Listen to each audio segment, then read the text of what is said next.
Bienvenidos a este nuevo programa de Apóstoles de la Cruz, programa de radio en el 89.5 y también a quienes nos ven por las redes sociales, en concreto el Facebook. Bien, estamos ya próximos a la Semana Santa.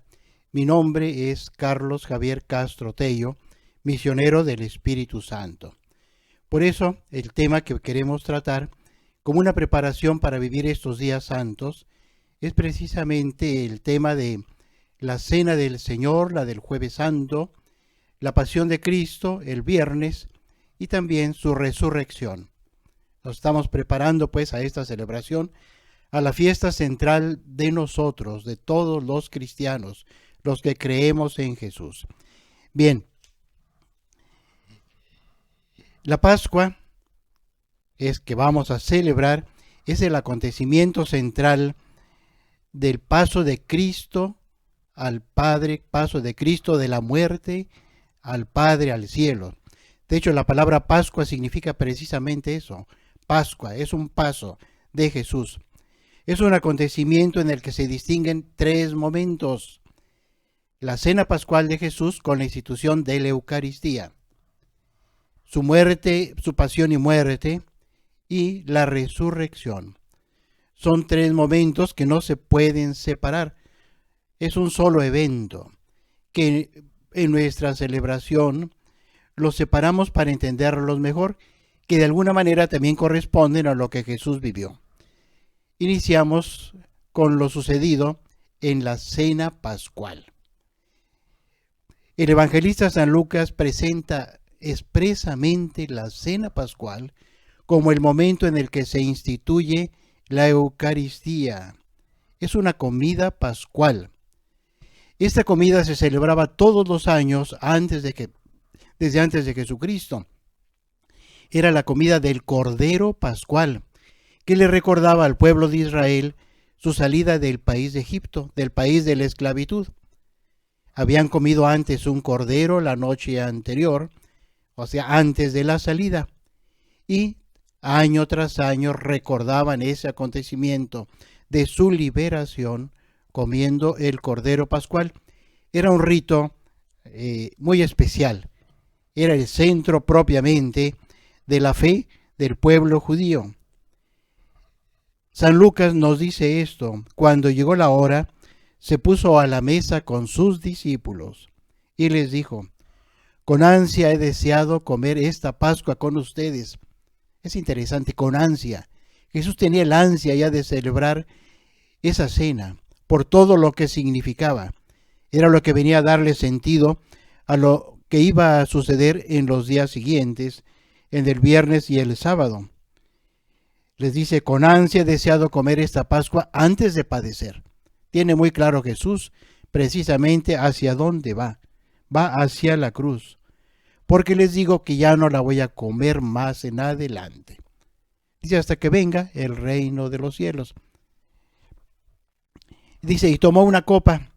Tomó la copa como se acostumbraba en el antiguo rito, dar una primera copa a todos los comensales, algo así como sucede a veces en nuestras comidas. Primero hay un brindis, le llamamos, nada más que ahí no tenía sentido de brindis, era algo ya sagrado, era algo santo, ¿no? Y la reparte a sus discípulos. ¿Qué sucede después? Tomando una copa, dio gracias y dijo: tomad esto y repartidlo entre ustedes, porque les digo que desde este momento ya no volveré a celebrar esta Pascua o esta cena, este acontecimiento. Tomó el pan, dio las gracias, lo partió y se los dio a sus discípulos con las palabras que ya nosotros conocemos: esto es mi cuerpo, que se entrega por ustedes. Palabras un tanto misteriosas. ¿Qué quería decir Jesús al tomar ese pan y decirles: esto es mi cuerpo? En vez de tomar un cordero, que era lo que se comía ordinariamente, ahora les está diciendo: no hay cordero, sino lo que vamos a comer ahora es este pan. Pero este pan es mi cuerpo que se entrega por ustedes. Por supuesto que en ese momento los discípulos no entienden gran cosa, pero creen en su maestro, ¿no? Hagan esto también ustedes después en memoria mía. De igual modo, después de cenar, tomó el cáliz, diciendo: este cáliz es la nueva alianza en mi sangre. Esta nueva copa es diferente de la que dio al principio. La del principio era simplemente de la del rito antiguo. Ahora es la copa en la que está el vino que Jesús dice que es su sangre. Los discípulos están ahí, comen, beben y escuchan al maestro todo lo que les va a decir, porque hay unos discursos de Jesús de despedida. Se está despidiendo de ellos y les dice: seguramente ustedes se han puesto muy tristes por lo que les acabo de decir, pero les conviene que yo me vaya, porque si no me voy, no va a venir el Espíritu, pero si me voy, yo se los voy a enviar. De nuevo, todo es misterioso. ¿Cuál es ese Espíritu del que habla Jesús? Y además que les dice: les conviene que yo me vaya. Es difícil entender cómo te vas a ir y nos vas a mandar al Espíritu. Han de haber pensado: ¿quién es ese Espíritu? Entonces, esto le da pie a Jesús para explicar realmente qué es lo que viene a hacer el Espíritu Santo. Son 5 promesas las que Él les dice en ese momento, de todo lo que el Espíritu va a hacer. Dice: cuando yo me vaya, les enviaré al Espíritu para que Él venga a dar testimonio de mí. O sea, para que se convenzan de cuál ha sido mi obra, de cuál ha sido el mensaje, de cuál ha sido el proyecto de Dios. Es el Espíritu Santo el que va a venir a dar testimonio. Es un testimonio que por supuesto se da en el interior del hombre. No es el de Pentecostés, no es un testimonio exterior. Es en el corazón de aquellos discípulos, van a entender realmente todo lo que ha sucedido. Por eso esa expresión que les dice Jesús: Él viene a dar testimonio de mí. Pero ustedes también van a dar testimonio. Como que no se queda Jesús simplemente en decirles que les va a mandar el Espíritu pues para que Él les hable de Él. No, ustedes también van a dar testimonio. Ese testimonio no es otro que prolongación del mismo Espíritu. No es un testimonio diferente. Cuando el Espíritu está en el corazón del ser humano, naturalmente Él da testimonio. Y es el testimonio del Espíritu. Yo pediré al Padre y os dará otro Paráclito. Es el nombre como otro defensor, otro abogado, alguien que los viene a consolar para que esté con ustedes siempre. En primer lugar les dice: ustedes ya lo conocen, vive con ustedes. Pero en adelante ya no va a estar junto a ustedes, no va a estar con ustedes, va a estar en ustedes. Ese Espíritu va a estar dentro de ustedes. Los discípulos pues escuchan todo esto que el Maestro les está diciendo, lo escuchan con mucha atención. Ya les decía, cuando venga el Paráclito, el Espíritu de la verdad que procede del Padre y que yo enviaré de junto al Padre. ¿Sí? De junto al Padre. Ya sabemos, el Espíritu es Dios como el Padre y el Hijo. Entonces es la comunidad trinitaria la que de alguna manera se va a hacer presente con el Espíritu Santo, porque el Espíritu Santo es el que va a llevar a los discípulos a la verdad que es Cristo. Solo con el Espíritu Santo van a poder comprender quién es Jesús. Él es la verdad. Yo lo había dicho él antes. Yo soy el camino, la verdad y la vida. Pero en ese momento Jesús les dice: Él los va a llevar a la verdad completa. No dice que soy yo, pero uno puede intuirlo a qué se está refiriendo, ¿no? En otro momento dice: cuando venga Él, les va a enseñar muchas cosas. Tengo muchas cosas que decirles ahora, pero ¿saben qué? No me las van a entender.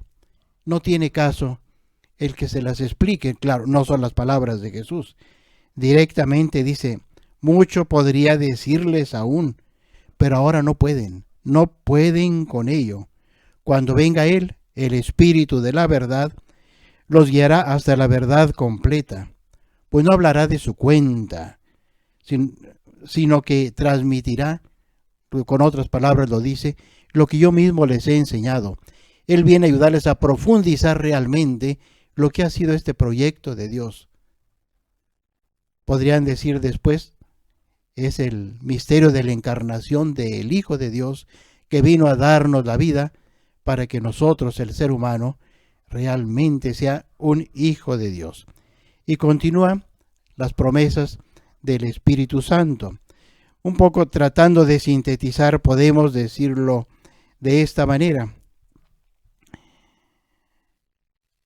El Espíritu va a ser un portavoz de Jesús. Vendrá a consolar a los discípulos que están tristes porque Él se ha ido. El Espíritu Santo va a ser su maestro, su guía. Permanecerá con ellos y estará en ellos. Cuando su fe desfallezca, cuando tengan dudas, el Espíritu Santo va a darle sentido realmente a lo que ha sucedido. Les va a enseñar todo. Los va a guiar. Dará testimonio de mí. Los va a introducir en la fe. Va a introducir la fe en el corazón de ustedes.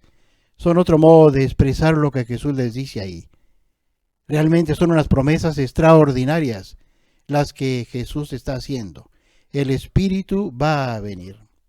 Bien, ese Espíritu, en realidad, no hay que esperar mucho tiempo para recibirlo. Adelantándome un poco al Viernes Santo, desde la cruz, Jesús, al inclinar la cabeza, comunicó su espíritu. Era necesario que Cristo se fuera. Ya les había dicho en otra ocasión, si alguien tiene sed, venga a mí y beba, dice San Juan. Se estaba refiriendo al Espíritu Santo que iban a recibir los que creyeran en Él, porque aún no había Espíritu. Bien sabemos nosotros que sí había Espíritu, pero es un nuevo modo de presencia del Espíritu en ellos, en la comunidad. Este es el Espíritu que viene a dar vida propiamente a la iglesia. Por eso, ese de les conviene que yo me vaya, dicho con otros términos, les conviene que me pongan a mí en la cruz, porque en ese momento, cuando yo expire, cuando entregue mi vida, les voy a comunicar el Espíritu, porque el Espíritu está en Jesús. Lo ha movido durante toda su vida, ese Espíritu Santo, y ahora Él lo transmite desde la cruz. Son reflexiones que hace posteriormente ya el evangelista San Juan. Él mismo nos cuenta en el día de la resurrección, vamos dando pues pasos muy amplios, el día de la resurrección nos dice San Juan que Jesús se hizo presente en medio de ellos, sopló sobre ellos y les dijo, reciban el Espíritu Santo para el perdón de los pecados. Vemos otra vez, sopló sobre ellos, o sea, sale de Cristo, de su humanidad resucitada. Es el soplo, un soplo semejante al del inicio de la creación, cuando del primer hombre Dios sopló sobre aquel barro y le dio vida. Si ahora es una nueva vida, es la misma vida de Dios que se las transmite en ese momento de la resurrección, casi como diciendo no hay que esperar Pentecostés, el Espíritu ya está ahí. Se necesitaba una expresión externa, es por lo que viene posteriormente la fiesta de Pentecostés. Bien, siguiendo con los discursos de Jesús, ahí habla de que ha llegado la hora, dice, ya llegó la hora de volver al Padre. Hace una oración, primero por él mismo. Jesús reza por él. Le dice, te lo encontramos en el capítulo 17, esta oración sacerdotal. Padre, ha llegado la hora, glorifica a tu Hijo, para que tu Hijo te glorifique a ti. Y le empieza a pedir por sí mismo. Es una oración un poco amplia y larga. Una vez que ha pedido por sí mismo, después pide por los apóstoles. Pide por ellos. Dice, no se van del mundo, están en el mundo, van a vivir en el mundo, pero necesitan ellos la fuerza para realizar esta misión, para continuar tu obra creadora. Están en el mundo. Y por último dice, pero también te ruego por todos aquellos que van a creer en su palabra, en la palabra de los apóstoles. Van a creer, o sea, ahí estamos incluidos todos. Está pidiendo el Señor por nosotros, por aquellos que vamos a creer en la palabra. Realmente, si nosotros tenemos fe, quizás no lo hemos reflexionado, no es por otro testimonio que el de los apóstoles. Creemos en lo que ellos nos han dicho, en lo que han escrito. Jesús no dejó nada escrito. Los apóstoles son los que transmiten lo que han vivido con Jesús. Y si lo pueden transmitir, es porque ahora tienen ya esa presencia del Espíritu que les ha hecho comprender toda la obra de Jesús extraordinaria. Y vemos el cambio que se realizó en ellos, de hombres llenos de miedo, escondidos en el cenáculo. Tenían miedo que fueran a hacer con ellos lo que iban a hacer con Jesús, o lo que hicieron con Jesús, si lo vemos posteriormente. Están escondidos. Pero cuando llega el Espíritu, adquieren un valor extraordinario. Empiezan a hablar. Ya no tienen miedo. Es el momento, ahora sí, de transmitir el mensaje de Cristo. Y lo hacen con tal valor, con tal energía, que todo mundo les cree. Cada uno los escucha hablar en su propia lengua. O sea, es una lengua que no necesariamente es el hebreo, el arameo, el griego o el latín. Ellos hablaban el arameo, pero no era el idioma como tal. Era la fuerza del testimonio lo que hacía que todos creyeran. Es decir, se entusiasmaban con eso, al grado de decirle sí, ¿y ahora qué tenemos que hacer? Bien, es la promesa del Espíritu Santo que se ha realizado ya en la cruz el día de la resurrección y que se va a realizar también el día de Pentecostés. Bien, eso es realmente un aspecto de la cena pascual. Tendríamos que hablar aquí de algo que es esencial, la institución de la Eucaristía. ¿Qué es la Eucaristía? ¿Qué es ese pan? Tiene 4 acepciones. Primero, podemos decir que el pan que Cristo entrega es símbolo de su sacrificio, porque dice, este es el pan que se entrega por ustedes. Es realmente está indicando el pan que se va a partir, por eso lo parte, indicando que se va a destruir de alguna manera. Es el pan que indica el sacrificio de Cristo. Al mismo tiempo, ese pan es una ofrenda. Es lo que se ofrece, porque es el mismo que se está ofreciendo al Padre de los cielos. Es la ofrenda de su propia vida. Y es lo que ahora celebramos en la Eucaristía. Hacemos el ofrecimiento al Padre de Cristo y nosotros juntamente con Él nos ofrecemos. Nos hemos convertido ya nosotros en un pan vivo. Juntos nos ofrecemos al Padre de los cielos. Y otra cosa, siendo alimento, es comunión.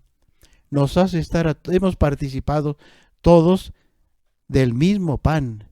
Cristo está en todos nosotros. Bien, interrumpimos un momento. Después continuaremos nuestra reflexión.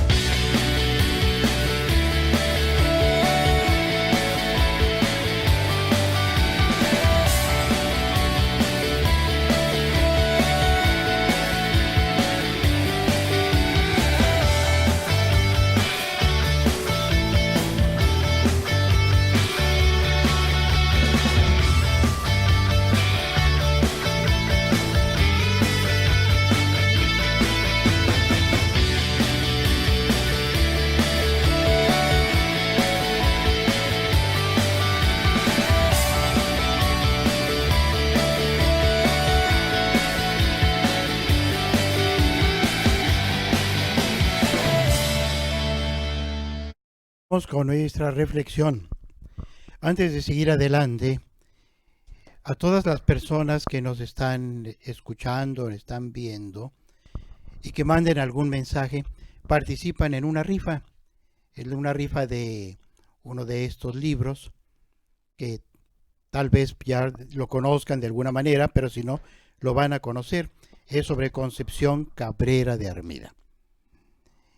Continuando con el tema, antes de terminar, o más bien al terminar la cena, Jesús salió. Se fue con sus discípulos al monte de los Olivos.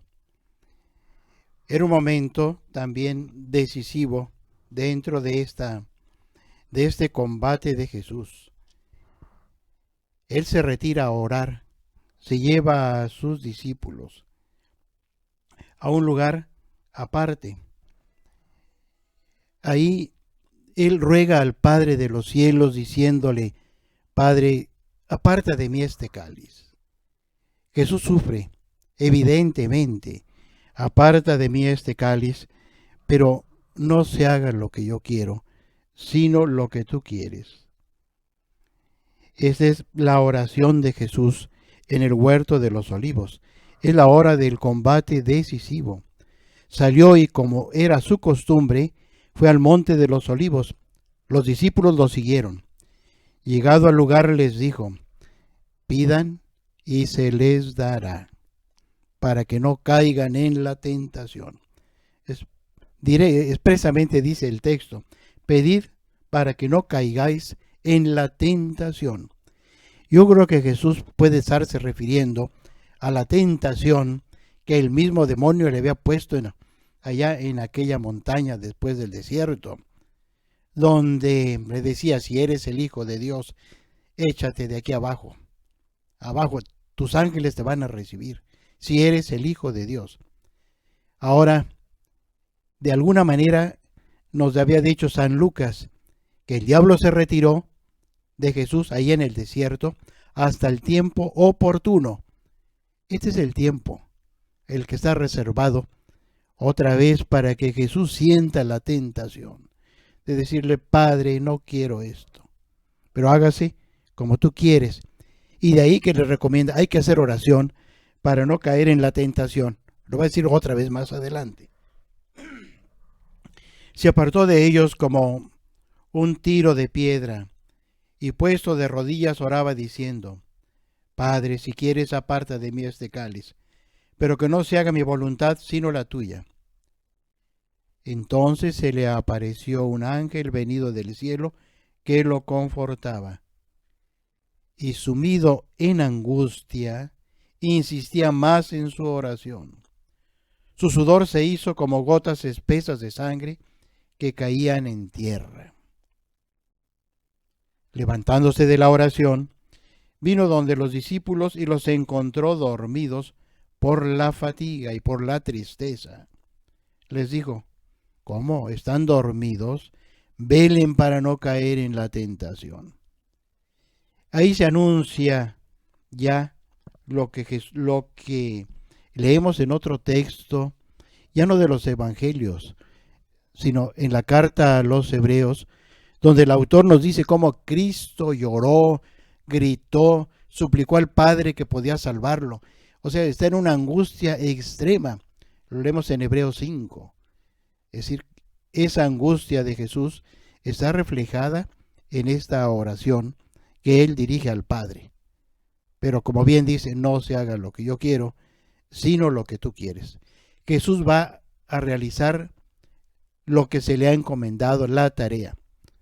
San Juan va a decir que Jesús no pierde la vida, Él la da voluntariamente. Voluntariamente se entregó a la pasión. Nadie me quita la vida, decía Jesús, yo la doy, yo doy mi vida.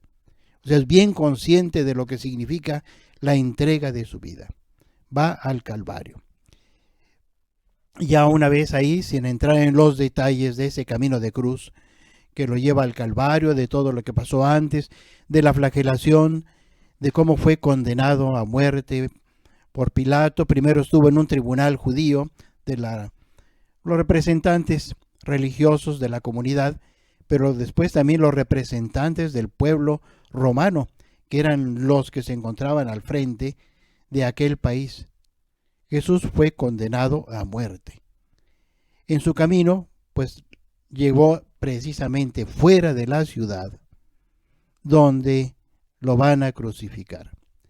Ya estando en la cruz, San Lucas insiste mucho en lo que la gente dice, cómo empiezan a criticarlo.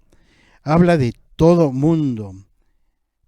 Les dice así: estaba el pueblo mirando, los magistrados hacían muecas diciendo, a otro salvó, que se salve a sí mismo, si es el elegido, el Cristo de Dios.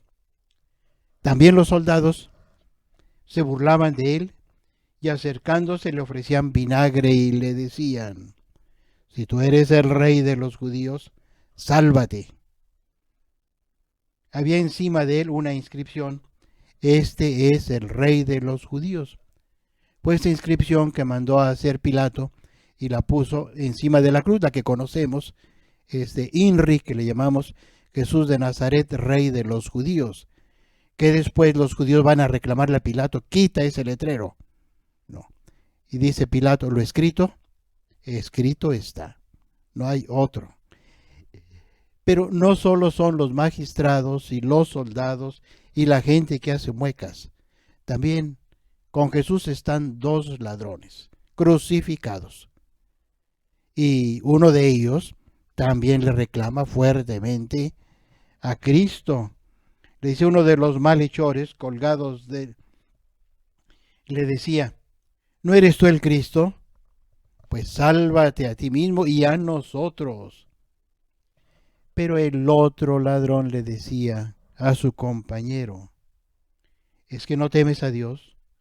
Tú que sufres la misma condena, nosotros con razón, porque lo hemos merecido con nuestros hechos. En cambio, él nada ha hecho. Y decía el buen ladrón, como le llamamos: Jesús, acuérdate de mí cuando estés en tu reino. Diré expresamente: acuérdate de mí cuando vengas a tu reino. Jesús le dice: yo te aseguro, hoy mismo estarás en el paraíso. Bien, de alguna manera todo esto responde a lo ya anunciado por el profeta Isaías. Y a Isaías, hablando del siervo de Dios, del siervo de Yahvé, aseguraba cómo este siervo cargó los pecados de todos, se los echó encima, fue crucificado entre malhechores, fue colgado entre los malhechores. Todo esto ya estaba de alguna manera anunciado y se está realizando en la muerte de Jesús. Y habla de la salvación, cuando le dicen sálvate a ti mismo. Esta palabra salvación no es lo mismo que liberación. Liberación significa quedar libres del pecado, ¿sí? Jesús viene y nos libera del pecado. ¿Pero para qué? Para darnos la vida. Esta es la salvación. La auténtica salvación es la comunicación de la vida que Dios nos comunica. Por eso, leyéndolo en otro lugar en el Evangelio, cuando los discípulos le dicen a Jesús: oye, ¿y quién se va a salvar? La respuesta de Jesús es evidente. Para los hombres es imposible. Es imposible para los hombres salvarse. Pero todo es posible para Dios. ¿Sí? Porque uno no consigue la salvación. La salvación viene de Dios. Es lo que Jesús le promete a aquel ladrón arrepentido: hoy estarás conmigo en el paraíso. Él ha sido ya salvado. Se le ha comunicado ya a través de la cruz de Cristo, de la muerte de Cristo, esta vida que Jesús vino a darnos. Viene después lo que San Juan nos cuenta, como quienes están presentes ahí al pie de la cruz. Nos dice que estaba María, la hermana de María, la mujer de Cleofás, y también el discípulo al que Jesús amaba. Junto a la cruz de Jesús estaban su madre, la hermana de su madre, María, mujer de Cleofás, y María Magdalena. Jesús, viendo a su madre y junto a ella al discípulo, a quien amaba, le dice a su madre: Mujer, ahí tienes a tu hijo. Y luego le dice al discípulo: Ahí tienes a tu madre. Y desde aquella hora el discípulo la acogió en su casa. Jesús no se va sin dejarnos a su madre. Juan representa a todos los discípulos, a todos los creyentes. Es nuestra madre. Era muy importante señalar esto. Juan, que es el último de los evangelistas, se había dado cuenta de que no se hablaba propiamente de María. Sí se dice que había unas mujeres que acompañaban a Jesús y que desde lejos contemplaban la cruz, aquellas mujeres que lo habían seguido desde Galilea. Pero en ese momento, Marcos, que es quien cuenta esto, no nos dice que María estaba ahí. Es San Juan el que nos dice que María estaba ahí al pie de la cruz. Y la tomó en su casa. Después de esto, sabiendo Jesús que ya todo estaba cumplido, para que se cumpliera la escritura, dice: tengo sed. Tengo sed. Jesús ya tiempo antes se había encontrado con una mujer, la samaritana, y le había dicho: tengo sed, dame de beber. Aquella mujer se asustó: ¿cómo tú, siendo judío, me pides a mí agua? Dice: si tú supieras quién es el que está hablando contigo, tú le habrías pedido a él agua, y te había dado agua viva. Esta agua viva es el símbolo del Espíritu, que en ese momento no se entendía. Algunos días después, estando Jesús en Jerusalén en la fiesta, dice que se puso en pie, dice Juan, que gritó y que dice: el que tenga sed, que venga a mí y que beba. Y hace un momento ya lo decía yo, o ya citaba este texto. Juan dice: esa sed no es otra cosa, el agua que Jesús va a dar es la del Espíritu, el Espíritu. Pero dice: pero Jesús no había sido glorificado. O sea, se necesitaba que Jesús fuera levantado en alto, esa es la glorificación, levantado en la cruz y exaltado en su resurrección. Era necesario esto. En la cruz, Jesús vuelve al tema de la sed. Tengo sed. Había ahí una vasija llena de vinagre. Sujetaron a una rama de hisopo una esponja empapada en vinagre y la acercaron a la boca. Cuando Jesús tomó el vinagre, dijo: todo está cumplido. Inclinó la cabeza y entregó al Espíritu. Podemos interpretar que esa sed de Jesús no solo es física, sí es física, por supuesto. Ha perdido mucha sangre, se ha llenado de sudor.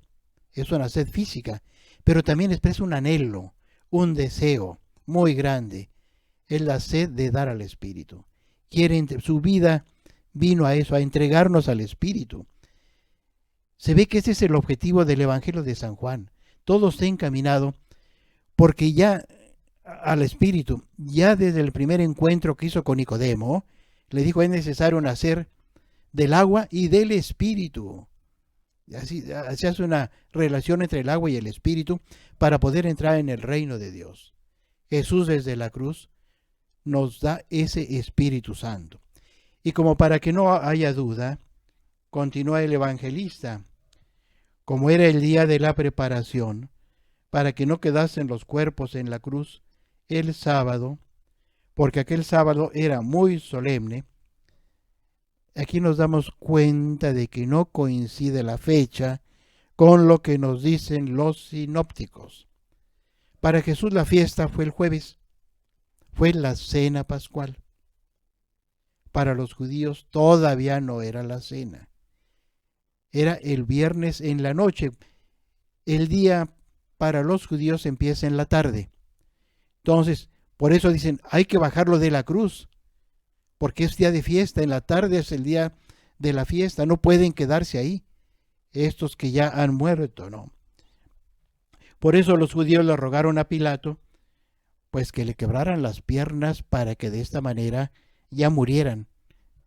Cuando llegaron a Jesús, como lo vieron que ya había muerto, no le quebraron las piernas, sino que uno de los soldados le atravesó el costado con una lanza y al instante salió sangre y agua.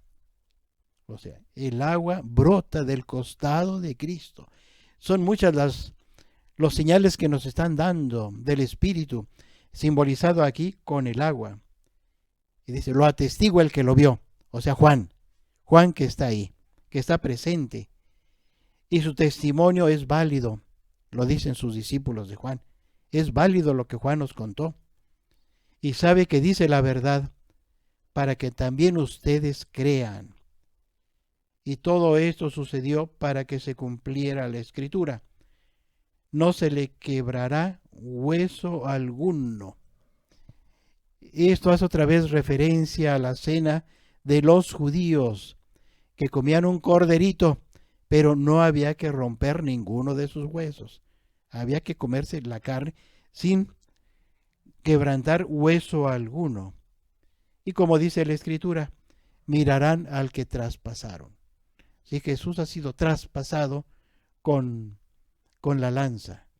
Y de ahí, de su corazón abierto, vamos a decir, de ahí brota la vida, brota el Espíritu que en adelante animará a la iglesia. Esto es el día de la crucifixión. La resurrección también son muchos los testimonios que nos dan los evangelistas. Cada uno lo hace a su modo. Este testimonio que nos dan de Cristo vivo. Yo aquí me centro en uno de ellos, el de María Magdalena. María Magdalena es el apóstol de los apóstoles. Es la primera que ve al resucitado. Ella es la primera. Y les dice, cuando está llorando María en el huerto, porque no está el cuerpo de Jesús, oye una voz atrás de ella. Piensa que es el hortelano, o sea, el que cuida el huerto, y le dice, dime dónde lo has puesto. ¿Dónde has puesto el cuerpo de Jesús?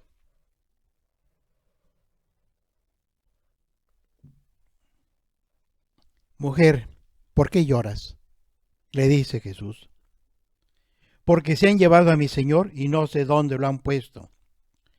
Dicho esto, se volvió y vio que Jesús estaba ahí, pero no sabía que era Jesús. Esto también es algo que llama la atención en todos los relatos de la resurrección. De momento no lo reconocen. Va con los discípulos de Maús, lo van acompañando, empiezan a discutir todo lo que ha sucedido. Jesús les habla, pero ¿de qué están discutiendo? ¿Que no sabían que el Cristo tenía que morir para entrar en su gloria? Y empieza a explicar a las Escrituras. Dice que desde los salmos, los profetas, la ley, para que comprendan el acontecimiento de la cruz. Era necesario que el Cristo padeciera para entrar en su gloria. Dice el texto, María. Jesús le dice, María. Ella lo reconoce. En esta expresión, María. Ella le responde, Maestro, Rabuní. Y se lanza a sus pies para tocarlo. Y le dice Jesús, déjame. Aún no he subido al Padre. Vete donde los hermanos y diles, subo a mi Padre y a vuestro Dios, a mi Dios y a vuestro Dios. Fue María Magdalena y dijo a los discípulos que había visto al Señor y que le había dicho estas palabras. No le creyeron. Era una mujer. Ahí va corriendo Juan y Pedro. Ahí vamos a ver. Llegan a la tumba y efectivamente no está el cuerpo. Poco a poco se van a ir dando cuenta de lo que ha sucedido, porque Jesús mismo se les aparece. Nos dice Lucas en el capítulo 24, que Jesús se hizo presente en medio de ellos y les explica el por qué habían sucedido ahí las cosas. Y les recuerda, no se vayan de Jerusalén. Esperen aquí, no se vayan. Esperen la promesa del Padre. Algo diferente a lo que escuchamos en otro evangelio. En el evangelio de San Marcos, el ángel, los que se aparecen, les dicen esto: vayan a Galilea. Allá lo van a ver como Él les anunció. Lo van a ver en Galilea. Aquí es otra cosa. Jesús les dice, no se vayan de Jerusalén. Esperen al Espíritu Santo, porque solo de esta manera van a ser mis testigos, empezando por Jerusalén, Judea, Samaria y hasta los confines de la tierra. Y es la fuerza otra vez del Espíritu la que se hace presente después de la muerte de Jesús. Y viene a animarlos, entusiasmarlos, para que ellos den testimonio y que la iglesia quede animada por el Espíritu Santo. En la cena pascual se fundó la iglesia. La iglesia no es una institución simplemente formada por hombres, ni por la palabra, ni por los sacramentos. No, la iglesia es el cuerpo vivo de Cristo. Todos estamos unidos en Él y somos llamados a entregar nuestra vida junto con Él. Esta es la vida que hemos recibido. Creo que esto puede, de alguna manera, ya darnos una idea o prepararnos a estos días en los que vamos a celebrar la Pascua del Señor. El paso de la muerte a la vida, que es nuestro paso. Porque si Jesús tomó nuestra naturaleza al encarnarse, ahora Él la lleva al Padre. Lleva nuestra naturaleza humana.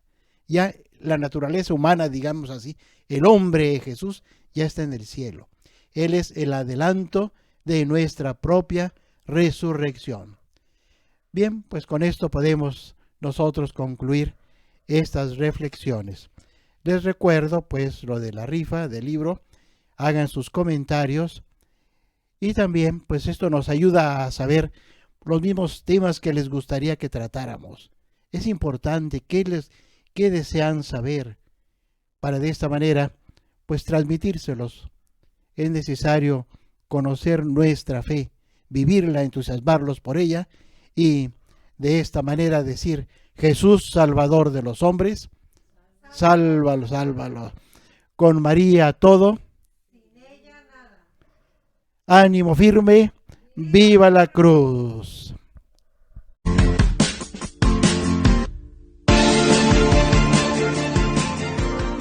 Somos una radio que nace de la comunidad al servicio de todas las comunidades eclesiales que tienen como propósito la evangelización cristiana, la cultura del encuentro y la comunión. Estamos presentes a nivel local, regional, nacional e internacional y contamos con enlaces de radios en Latinoamérica y el Caribe. También emisoras culturales y Radio Vaticano.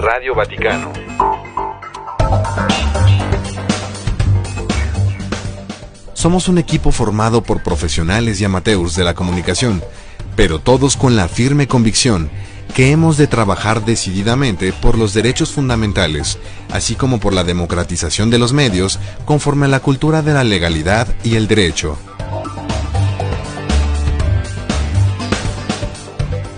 Radio Crisol de la Alegría nace en Monterrey, Nuevo León, México, para llegar a todo el mundo a través de las redes.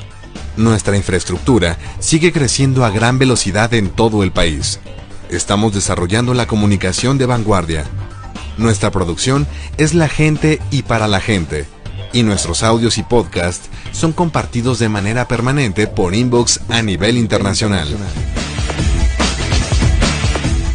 Escúchanos en www.radiocrisoldelalegría.com y descarga nuestra app.